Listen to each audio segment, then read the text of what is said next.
I think I'm providing something that genuinely isn't there already.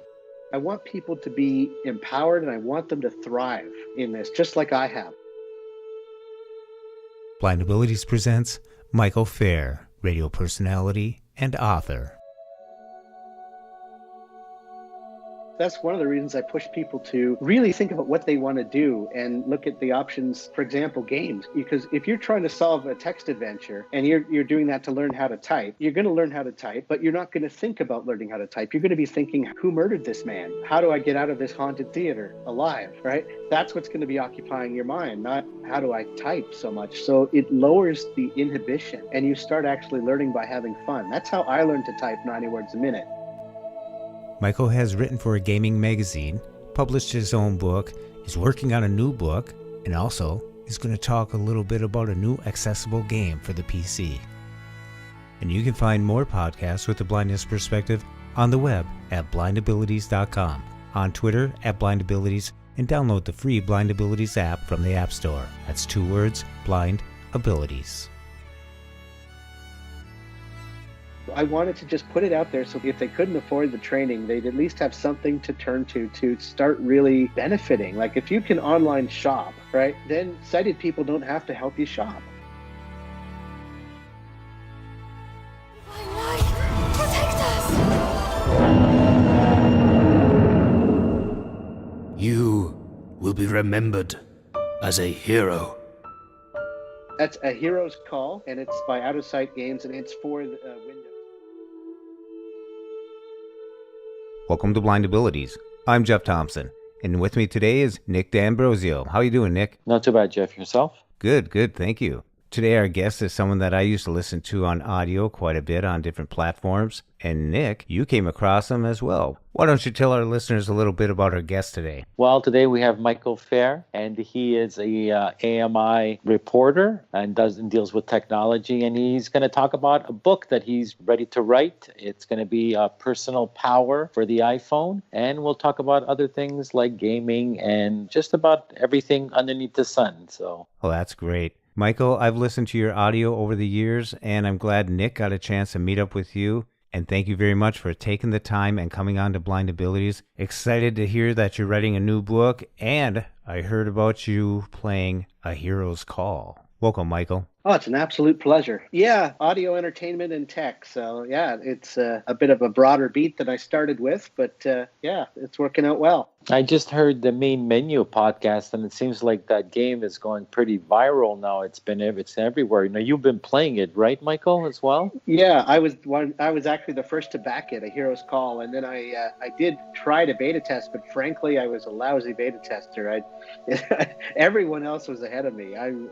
Which is kind of to my advantage now because I can actually sort of enjoy the game and don't know all the ins and outs. So it kind of worked to my advantage. But yeah, it's been an interesting thing to watch to sort of see behind the scenes a bit. Is this game the first of its kind, role playing for the visually impaired and blind? It's not the very first. Like there have been other, like Entombed is another example of the form. The thing that really sets this game apart is its complexity and just the sheer sound and music and art and voice acting talent that's been thrown at it. Like this has movie quality music and sound. This was once a mighty city.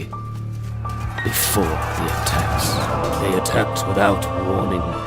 Now we are defenseless. Will you help us? This city is my home. I have the right to fight for it like anyone else. Death follows this fall like a shadow. To save our city, you must face darkness. Kill the surface crawlers. The road will be perilous, but if you succeed... Divine light, protect us! You will be remembered as a hero. That's A Hero's Call, and it's by Out of Sight Games, and it's for the, Windows PC. Hopefully someday it'll be Xbox as well. I know they were wanting to work on that. And this happens to be a group of people that formerly had sight and lost some sight and decided to make some games that they could use. Yeah, that were really comparable to what they played before. A lot of the accessible games are sort of dumbed down, and if you get a sighted person to look they'll say very quickly, this is nothing compared to the amount of detail and information that you'd have in a game like Call of Duty or Baldur's Gate, one of the big names. This is comparable in terms of complexity, and world building and stuff is close. Now, since you're playing it, Michael, how difficult it is for, let's say, someone who's maybe a novice user to a computer? Is it difficult? It's one of these things that as long as you know how to use arrow keys and, you can understand the sort of the sound scheme and the navigation, it's not that hard. It's all menus, and number keys to call up different information. So it's not rocket science. It's just the game itself is, there are layers, like working out what weapons and armor are best in combat for a character, and different aspects like that need some degree of skill to do. But as for controlling it's really not all that hard. What aspect of the game do you feel that attracts you to it the most right now? Really, it's a bit of both. I love the artistry, like the acting, the soundscaping, and the music. It meshes really, really well. So that's pretty impressive. It's like you're in the middle of a movie and deciding what happens. It really does give you that feel. So that's great. But also there's depth behind the sounds. There's actual gameplay that you have to go through. I've been waiting for something like this for 20, 30 years, for someone to try to do something like this. Maybe it's time to get back to writing a little bit of gaming stuff at this point, because it seems like there's an upheaval for the blind and visually impaired to play games. So maybe a good time to come back to what you used to do. Yeah, you're not the first to suggest that. I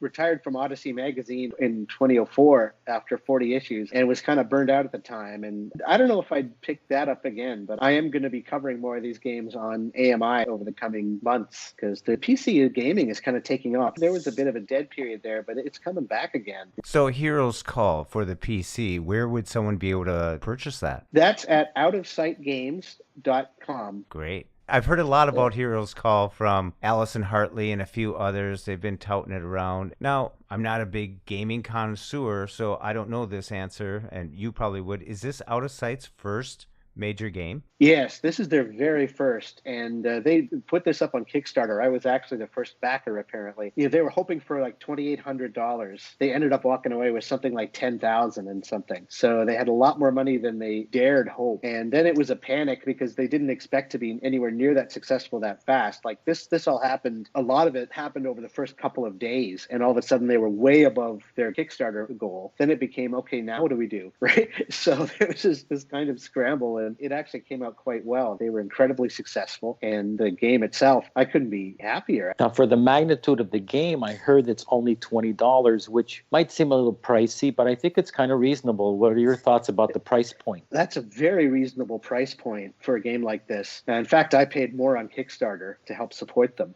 So don't complain to me.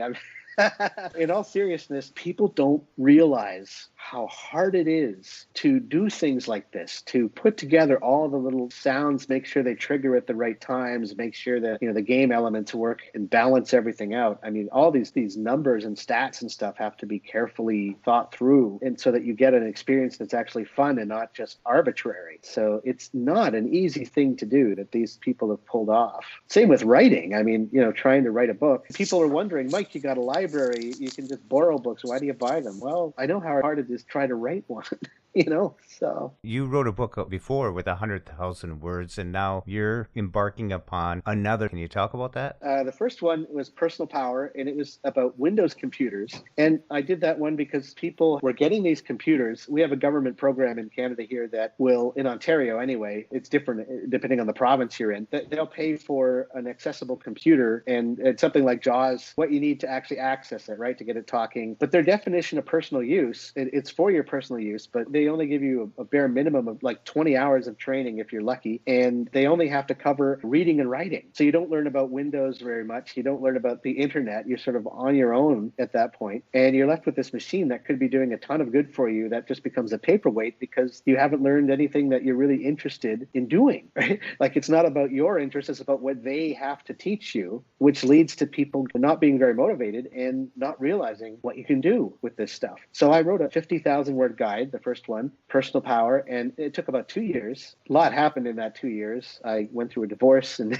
a bunch of other things, so it wasn't the smoothest of rides, but it helped sort of keep me sane through it all, really, having it to work on. I wanted to just put it out there so if they couldn't afford the training, they'd at least have something to turn to start really benefiting. Like if you can online shop, right, then sighted people don't have to help you shop. You can order your own stuff and take your time and do it on your schedule and read the descriptions of what the heck you're ordering rather than being someone who's hurrying to get everything done, hurrying you through the store. You're not on your own time. It's really empowering to be able to do some of this stuff. Well, it's independence, ordering products, ordering goods. The stuff you do daily, no matter if you're employed, unemployed, it's just stuff that needs to get done. And with the knowledge gained to do these exercises, activity, you are increasing your skills. Or having fun, or blogging, writing a blog, reaching out, putting your expertise out online, letting people know what you know. Michael, your book seems to be hitting a niche because if we were to write a book, it would be on transitioning from high school to college to the workplace and employment. Your book kind of focuses on the times in between. And it's a mismatch because we're getting all this effort into that direction, but 80% of us aren't working. I'm 43. I'm unemployed. I've had maybe 6 months, if you're generous, of employment in my whole adult life, despite a lot of effort to try to get more. I got a university degree. I did the resume thing. I jumped through all the hoops you're supposed to jump through, and it didn't go anywhere. So I finally decided, screw this. I'm going to start looking for ways to help people appreciate what they have more and be a part of the world. Even if they don't work, there's lots of other ways you contribute. And I think it's really vital, especially when you don't have to contribute, that you find ways to do it. Because if you don't, time is really heavy. And I've known people who have just been destroyed by it over the years. By not being connected, yeah, not socializing, not getting out, in a sense. Exactly. And it's really hard. You can't find a job and you can't find a date. And who's going to date someone who doesn't have a job? It's this vicious circle. So you can't prove yourself to yourself in any way. Like, it's really hard to break out of that. I think we have to get to a point where people can find out what they need to know at little or no cost to them, contributing. So it's not about money. It's not about being able to necessarily get places if you have a hard time getting around. It's about what you can bring to the table, what you're willing to put effort into and do that will translate into some level of, first of all, being known and being respected. You got to put the effort in. But if you can do that, if you can get past this, well, if you don't have a job, then you're worthless kind of position that people seem to want to put you in, then you can live a pretty interesting life. Then you start meeting all kinds of interesting people and things start happening. I guess it was an easy transition for you to write your book on personal power on the Windows and now move on to the iPhone. It was something I really didn't think was necessary at first. So it didn't seem intuitive that it had to be done. When I got my iPhone, I already knew about iOS. There are a couple of books, Access for All. There was a book by Anna Dresner, the title of which escapes me. And she did a really good job of just, if you're totally blind, here's how you start using iOS. Because that's what's happening again. History is repeating itself. We have a lot of people with these devices. One lady I was talking to that really was the final straw in getting me to start this guide. She lived in Northern Ontario, in a rural area more, and there wasn't much support around. And they thought, well, this phone is accessible. It has Siri. It'll talk to her. So we'll get her an iPhone, and then she can do more for herself. But Siri is just a personal assistant. It's not designed to be your accessibility tool, really. It's just designed to do simple things for you. If you really want to use your device, you still need to be able to read what comes up on the screen and double tap and type and do all those sorts of things. You can't do it all by dictation. So here's this lady with this really powerful, life-changing device who doesn't know enough to know that she's missing out on a lot. And the more I talked to the volunteer that was helping her, who found me, found a comment that I wrote about KNFB Reader, that wonderful app that you can snap a picture of a page and it starts reading in a half a second, and reads the whole page. Like, that's marvelous. That's life-changing stuff. But the CNIB, which is our Canadian Institution for the Blind, the local people where she was didn't know about it. No one had heard about it. And that just blew my mind. So I began to realize, hey, there were a lot of people. History's repeating itself again. I was in this nice little connected bubble, for years. I've been using this for like 7 years. I got my first iPhone in 2010. And I just realized how lucky I was to be as connected, and how tragic it is that people can get these things and not be told, hey, there's a screen reader built in called VoiceOver that would let you do more of this without getting sighted help whenever you wanted to buy an app or do any number of things that you need to actually hear the screen to do. And so that was what started me on this. Finally, at that point, I realized, okay, I can't leave these people behind. I got to do something. And so I started writing this guide. It's sitting at about 100,000 words. So it's already twice as big as the first one for Windows, and there's still loads to go. I want to try to get it done this year, preferably for iOS 12 after that gets released, maybe a month or two after that, and get it out there as quick as I can so that it's up to date as long as possible. Mm-hmm. Michael, the really nice thing about teaching or educating with a guide like this is it's a revolving door. There's new people coming into the iOS platform all the time. And it's hard to,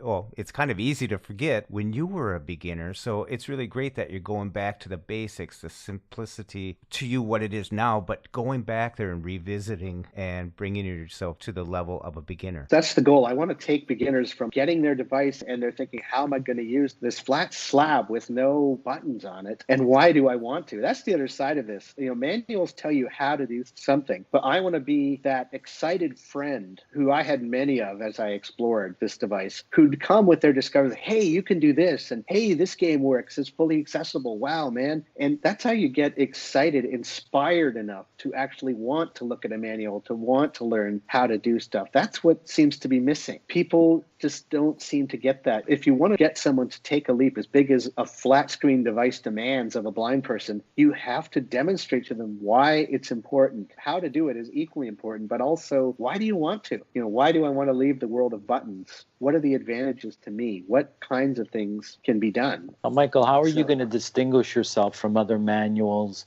and other guides that are out there right now? Well, basically, the distinguishing thing about my guide, and I've taken equal flack and praise for this, what I do in it is it's more like a travelogue. It's like I'll relate my experience and stories that illustrate points that I want to make about why it's important to know how to use VoiceOver, because, or the rotor, for example, the rotor gesture where you're turning the imaginary knob on the screen, where does that really come into play? People struggle with that gesture. I don't know why. It's the simplest thing in the world for me, but I know a lot of people really have a hard time with it. Oh, yeah. Turning a knob, taking off a bottle cap, trying to describe it. There's so many different... Yeah. I'll go through and I'll explain not only here's how you do the gesture, but here's why it's important and why you want to know, potentially. Like, for example, you want to navigate a site having to do with hockey or insurance or something. Well, it might have headings. Well, you can turn to the heading setting and flick up and down to get to those headings. And you want to maybe increase or decrease the voice speed. Well, you can turn to speech rate and flick up and down to quickly do that. And rather than having to go into settings and lose your place and do it that way. There's all kinds of little reasons like that. But if no one gives you that context, then you don't know, it doesn't stick. It doesn't have any sort of fermentation place in your mind to stay and grow and figure out, and that's what you need. You need an answer to the question, why do I want to do this? Why do I want to bother with this? I think experience is the best teacher. So you've experienced it, so then you want to share it. You want to disseminate it down. That's the trick to it. Like you said, someone can read a manual. It's word for word, verbatim. And Miss Dressler's book I've heard, is one of the best ones for just step by step, point blank, a lot of gems, right? Not hidden. They're just there. Yeah, absolutely. You can just go through it. But like you said, how you use it, how you pull it out of your pocket out of whim, how you turn the rotor and what's available pops up and you can choose it. How do you use it every day? Yeah, and when does it really come in handy every day? So I'll be describing everything from using Seeing AI to identify groceries, read short bits of text, to playing games, to communicating, doing my segments on AMI, different things like that. How it enables me in life to do all sorts of different things that without it would be hard, if not impossible. Plus, reading. I mean, there's so many spheres of this, like Kindle books, right? Why do you want to learn how to browse the web when the apps let you do almost everything if you just stick to iBooks and stick to what Apple puts in front of you? Well, because I have maybe 120 iBooks on my iPhone here, and despite the fact that I started collecting them 4 years later, I have something like 13 or 1400 Kindle books on my iPhone. iBooks was first by 3+ years before Kindle became accessible on the iPhone. So why did I look beyond what Apple offered? Well, price. Amazon is a publisher, is a seller of things. That's where they maximize their resources. So you can get one book on iBooks for $10, or you can get 4 or 5 potentially on Kindle for that $10.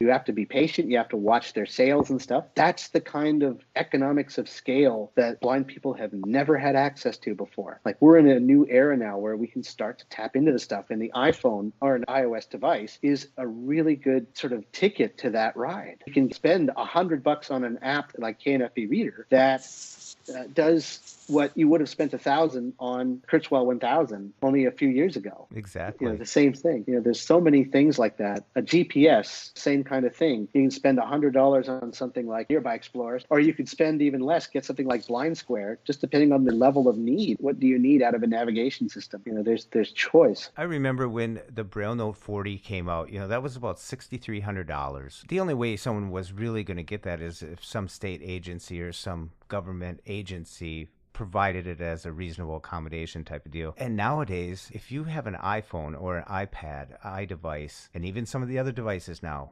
affordability, like the Feir, or accessibility is just becoming, I don't know, second nature almost? Almost, yeah. I don't know if we're quite there yet, but boy, we're a lot closer than we were. And a lot of that can be put right back at Apple's door. They started this. They let us on board. I would not have begrudged anyone, really, if I couldn't access a touchscreen. Before I actually got my own, I found the whole thing kind of preposterous. Like, how are we going to do a lot on this touchscreen if there's nothing to feel, if it's just a flat surface? So I was a late comer. My first iPhone was an iPhone 4. So I was not one of these early pioneers by a long stretch. A lot of people were there before me, and for which I'm grateful, because I learned a lot from them, and my experience was a lot more positive because of what they went through first. And it's great that you're putting together this book, because now with all your experience, you're going to share it. Here's one question I have for you, and keeping up with the iPhone, keeping up with the version softwares. I mean, you've probably written some stuff right now that you might have to look back at and revise it or tweak just a hair. Oh, God, yeah. I'm doing that today, actually, because the Apple ecosystem, one of the big parts of that ecosystem is the App Store. Well, guess what? iOS 11, they updated it. And a good chunk of what I already had there that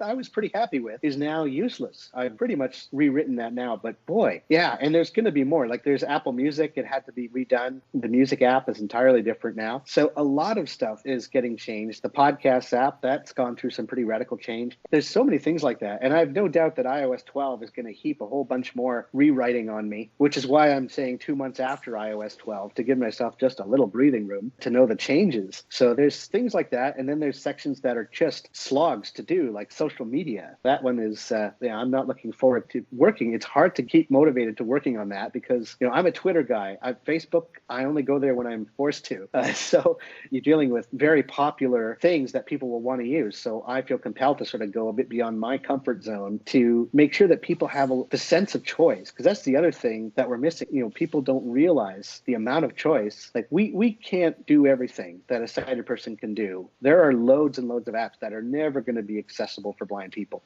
But even despite that, there are probably thousands that are. And that's huge. That's a bigger piece of the pie than I think we've ever had before. And we don't have to pay anything extra to get that. In my case, sign up for a contract with a carrier and they subsidize your iPhone, and Bob's your uncle. You're off to the races. Mm-hmm. So there are ways of approaching this that really make it incredibly economically attractive. I paid $30-odd for my Ulysses word processor that I'm using to write the guide on. It's a wonderful app, and it's getting better all the time. And they're very receptive to accessibility suggestions and ideas. So that's great. And what is that app? That's iOS, obviously. That's for iOS and Mac, and I'm not sure if they've done a Windows one.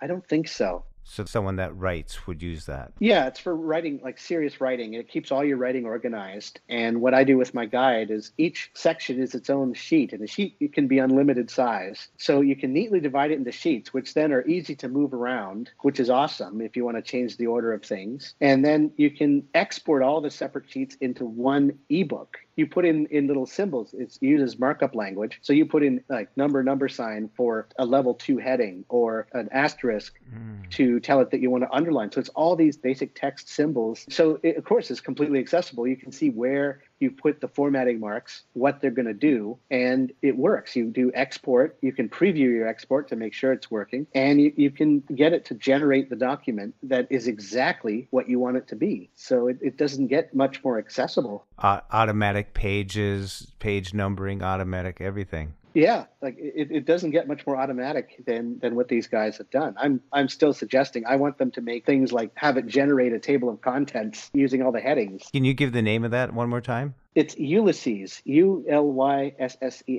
In the App Store. Yeah, it actually won an Apple Award. So yeah, Tim Cook liked it, I guess. How many chapters do you anticipate the book to be, and how long will it be? Well, right now it's a little over 100,000 words, and I think it's going to be could reach 200,000 words or more. It's about 20 sections, starting with the introduction and ending with sort of a concluding reflections kind of thing. So it covers everything from, there's a section on the Apple ecosystem. That's App Store, iTunes, iBooks, that sort of thing. Apple Music has its own sort of separate thing. And there's health, there's navigation, getting around the physical world, getting around the internet. Safari is going to have its own sort of section. I sort of start off with sections on iOS, and I'll walk you through the operating system basics, and voiceover. It sort of teaches you the basics of voiceover. Those two, I don't anticipate everyone reading everything, but I do hope that they'll read, if they're starting from scratch, that they'll read the earlier stuff. Well, the neat thing is they'll take something that whatever is they feel in need for at the moment. So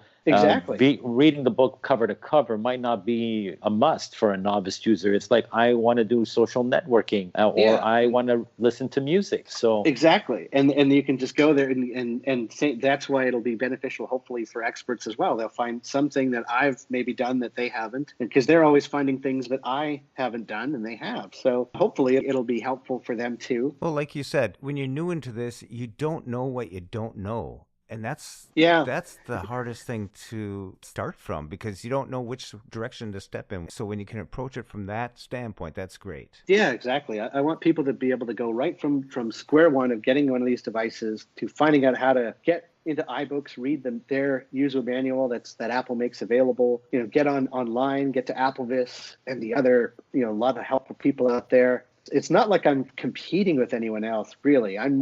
I think I'm providing something that genuinely isn't there already. And I want that to push everyone towards using the resources that are out there already, because there's a lot of help. But if you're not connected, you're not digitally literate, and you don't know your way around the internet. That's the other side of this too. When I'm writing this, I'm always thinking, this could be someone's first chance going on Twitter, right? I mean, it could be their first time at social media. Now I take a degree of responsibility there. I try to explain to them the lay of the land, how there is danger. If you're not careful, you can get into some socially awkward or even somewhat dangerous situations if you reveal the wrong things to the wrong people. So I kind of warn about the dangers and take a more broad. It's not just about how to use your iOS device. It's about, okay, if you're going to go using your iOS device to enter this milieu, this new venue of social contact, here's what you need to know, right? So I'm trying to make sure that when they do that, when they try these things out, I'm not leaving them vulnerable and not aware of some of the pitfalls that are You're beyond. adding a personal touch to it.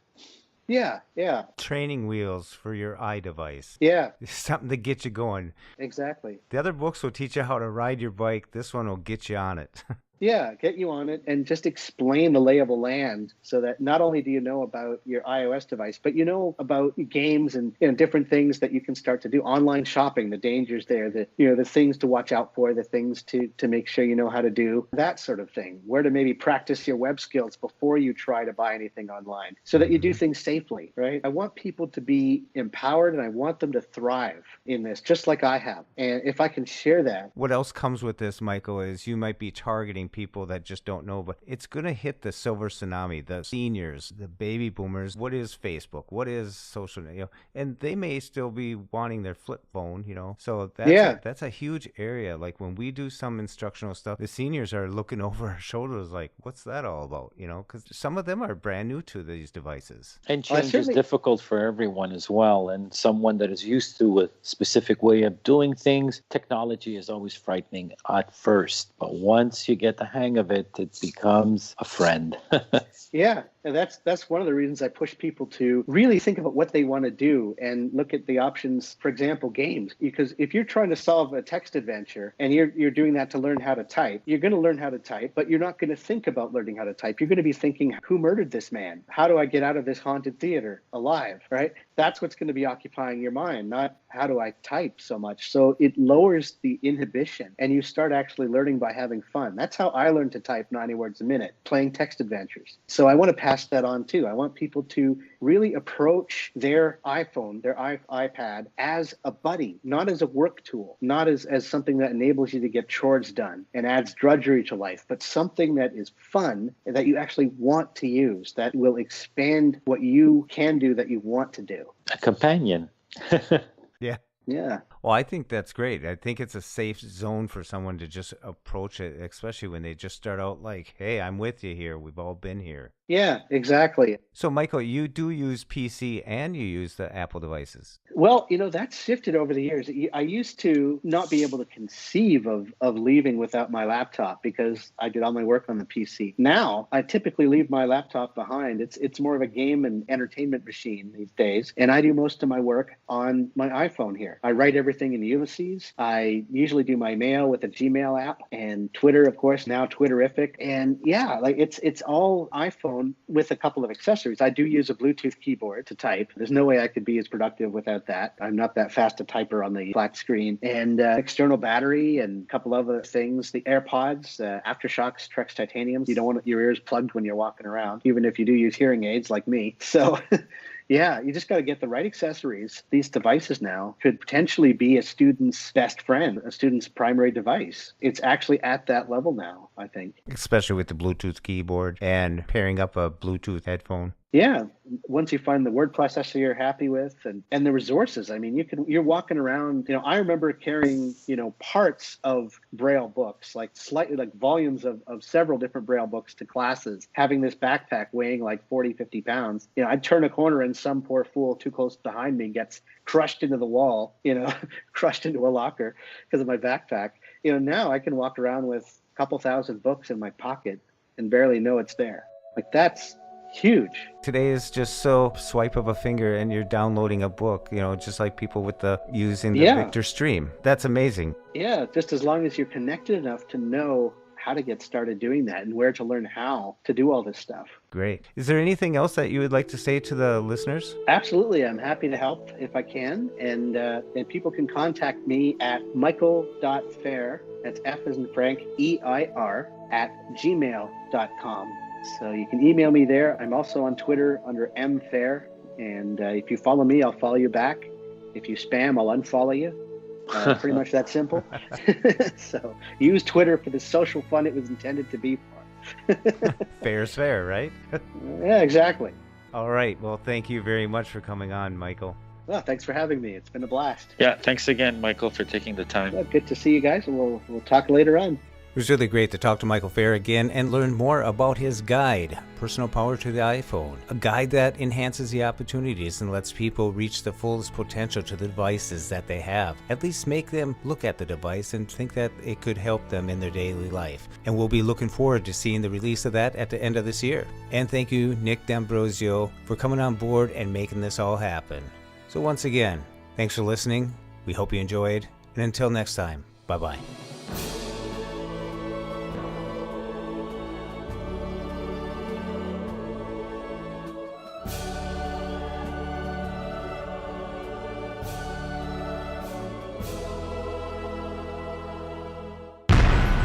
When we share what we see through each other's eyes, we can then begin to bridge the gap between limited expectations and the realities of blind ability. The realities of blind abilities. For more podcasts with a blindness perspective, check us out on the web at www.blindabilities.com, on Twitter at blindabilities, download our app from the App Store, blindabilities, that's 2 words, or send us an email at info@blindabilities.com. Thanks for listening.